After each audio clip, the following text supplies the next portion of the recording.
हा आपण या ठिकाणी सुरुवात करू। ऍडमिशन घेत असताना विद्यार्थी पालकांना पडणारे प्रश्न। सर्वात महत्त्वाचा आहे पहिला प्रश्न की सध्या काउन्सिलिंगची फीस भरली आहे, डॉक्युमेंट स्कॅनिंग झाले आहेत, आमचं सर्व या ठिकाणी रेडी झालंय, मग आता काउन्सिलिंग सुरुवात कधी होणार?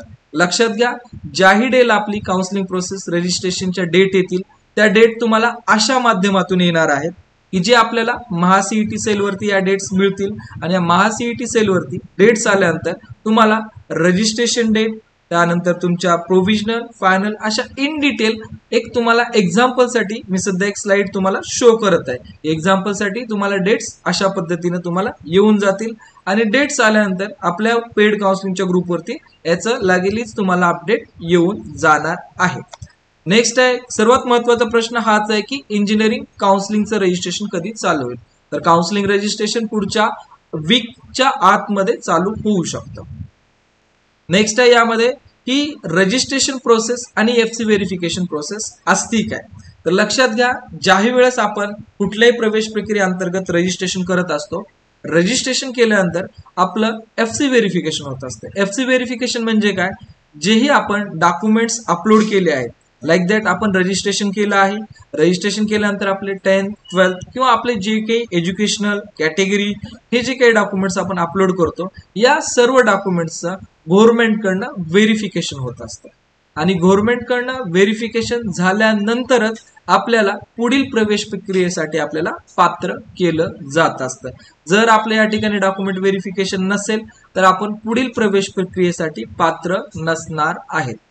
बरोबर आहे, सर्वात महत्त्वाचा पॉइंट आहे, कारण विद्यार्थी रजिस्ट्रेशन फॉर्म भरला अथवा सीईटी रिझल्ट आला अथवा जेईई मेन्स रिझल्ट आला, याचा अनुषंग असं नाही की आपल्याला इंजिनिअरिंग कॉलेज मिळालंच, तर आपल्याला इंजिनिअरिंग कॉलेज मिळवण्यासाठी फर्स्ट स्टेज मध्ये जे काही महासीईटी सेल वरती रजिस्ट्रेशन असणार आहे, रजिस्ट्रेशन सुरुवात झाल्यापासून ते प्रोसेस आपल्याला 6 ते 8 दिवस हा कालावधी आपल्याला मिळत असतो। या कालावधीमध्येच आपल्याला रजिस्ट्रेशन करायचं असतं आणि रजिस्ट्रेशन केल्यानंतर रजिस्ट्रेशनचं डॉक्युमेंट व्हेरिफिकेशन आपल्याला ऑनलाईन अथवा ऑफलाईन या दोन्ही माध्यमातून करता येतं आणि ज्यावेळेस आपलं व्हेरिफिकेशन होईल त्याच वेळेस आपण पुढील प्रवेश प्रक्रियेसाठी पात्र राहत असतो। त्यामुळे विद्यार्थ्यांनी महत्त्वाची गोष्ट आहे आपलं रजिस्ट्रेशन करणं आणि आपलं डॉक्युमेंट व्हेरिफिकेशन करून घेणं, हे सर्वात महत्त्वाची गोष्ट या प्रोसेसमध्ये असणार आहे। ठीक आहे, नंतर ज्याही वेळेस आपलं रजिस्ट्रेशन कंप्लीट होईल त्यानंतर ज्याही विद्यार्थ्याचं सक्सेसफुल पेमेंट होईल, रजिस्ट्रेशन होईल, अशा सर्व विद्यार्थ्याचं या प्रोव्हिजनल मेरिट लिस्ट मध्ये नाव येत असतं। लक्षात घ्या, खूप महत्त्वाचा टप्पा आहे, या प्रोव्हिजनल मेरिट लिस्ट मध्ये आपलं नाव येत असतं। प्रोव्हिजनल मेरिट लिस्ट म्हणजे काय? प्रोव्हिजनल मेरिट लिस्टचा मिनिंग आपल्या मराठीमध्ये तात्पुरती यादी असं आपण या ठिकाणी ग्राह्य धरत असतो। तर या प्रोव्हिजनल मेरिट लिस्ट मध्ये आपण जोही सीईटी सेलचा फॉर्म भरताना डेटा भरला आहे, जसे की आपलं पूर्ण नाव, आपली डेट ऑफ बर्थ, आपलं जेंडर, आपली कॅटेगरी, आपले सीईटीचे मार्क्स, जेईचे मार्क्स, बोर्डचे मार्क्स, जेही आपण डेटा या ठिकाणी भरला आहे तो डेटा या ठिकाणी आपल्याला दिसत असतो आणि या डेटामध्ये चुकून फॉर्म भरत असताना, लक्षात घ्या, फॉर्म भरत असताना चुकून जर काही मिस्टेक झाली असेल तर हे मिस्टेक सॉल्व्ह करण्यासाठी पुढील 3 दिवस गव्हर्नमेंटकडनं मिळत असतात किंवा महासीईटी सेलकडनं आपल्याला मिळत असतील। या पुढील 3 दिवसामध्ये आपल्याला जे काही आपली फॉर्म भरताना मिस्टेक झाली आहे हे आपण करेक्शन करू शकतो। प्रोव्हिजनल मेरिट नंतर आपल्याला 2 दिवसाच्या कालावधीत जर फॉर्म भरताना मिस्टेक झाली तर आपल्याला करेक्शन करता येत असतो। हे झालं आपला बेसिक रजिस्ट्रेशनचा पार्ट। प्रोव्हिजनल मेरिट लिस्टचं अजून एक महत्त्व काय की ज्याही वेळेस या प्रोव्हिजनल मेरिट लिस्ट येतात, या प्रोव्हिजनल मेरिट लिस्ट मध्ये आपल्या सर्व विद्यार्थ्यांना, म्हणजे ज्याही विद्यार्थ्यांनी सीईटी दिली, सीईटी दिल्यानंतर पर्टिक्युलर किती विद्यार्थ्यांनी इंजिनिअरिंगचं रजिस्ट्रेशन केलं आहे, लक्षात घ्या, किती विद्यार्थ्यांनी इंजिनिअरिंगचं रजिस्ट्रेशन केलं आहे, त्यामध्ये फक्त आणि फक्त जे विद्यार्थी इंजिनिअरिंग प्रवेशासाठी पात्र आहेत, या पात्र विद्यार्थ्याची या ठिकाणी मेरिट लिस्ट डिस्प्ले होत असते।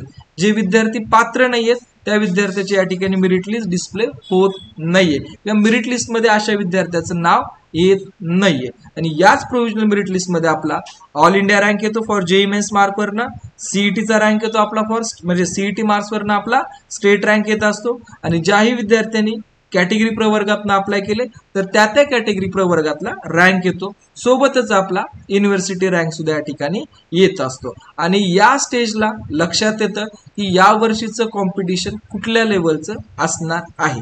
सध्या सांगायचं म्हटलं या वर्षीचं मेरिट खूप चांगलं आहे, त्यामुळे थोडंसं कॉम्पिटिशन वाढू शकतं आणि कॉम्पिटिशन वाढत असल्यामुळे थोडंसं या ठिकाणी आपल्याला कॉलेजच्या लिस्ट व्यवस्थित बनवणं गरजेचं आहे.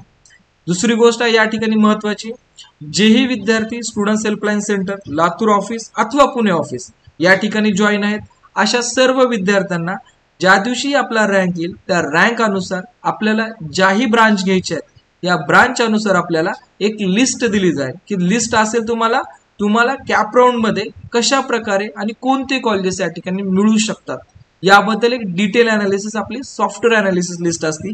आणि ज्या लिस्टचं प्रिडिक्शन दरवर्षी या ठिकाणी जर पाहिलं तर 100% आहे. मी या ठिकाणी 90%, 97% म्हणणार नाही, 100% असेल. कारण आपण जे विद्यार्थ्याला रँक अनुसार लिस्ट काढून देत असतो, या रँक अनुसार लिस्टमध्ये विद्यार्थ्यांना 100% तेच कॉलेज मिळतात एवढी आपली त्या लिस्टची गॅरंटी आहे.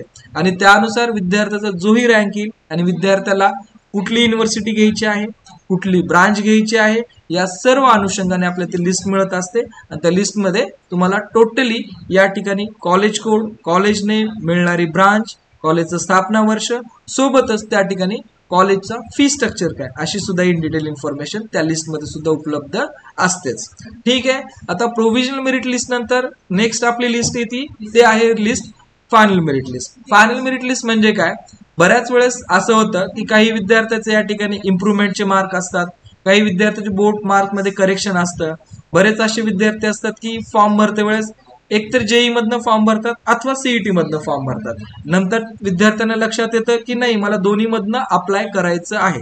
तर या कंडिशन मध्ये विद्यार्थी मार्क्स ऍड करतात आणि मार्क्स ऍड केल्यानंतर या विद्यार्थ्याचे ज्यावेळेस मार्क ऍड होतात त्यावेळेस आपल्याला या फायनल मेरिट लिस्ट मध्ये बहुतांश विद्यार्थ्याचा मेरिट नंबर वाढलेला आपल्याला दिसून येतो. बरेच असे काही विद्यार्थी असतात की ते या ठिकाणी मेरिट नंबर वाढत नाही, पण दरवर्षीच आमचं या ठिकाणी अनालिसिस असं आहे की जो आपला प्रोव्हिजनल मेरिट लिस्ट मध्ये नंबर येतो त्या मेरिट लिस्ट मध्ये आणि फायनल मेरिट लिस्ट मध्ये जवळपास जर आपला पर्सेंटाईल 95 असेल तर जवळपास 500 मार्कापर्यंत डिफरन्स येऊ शकतो. जसं जसं आपलं पर्सेंटाईल लो येतं तसं तसा हा रँक डिफरन्स थोडासा जास्त दिसून येतो.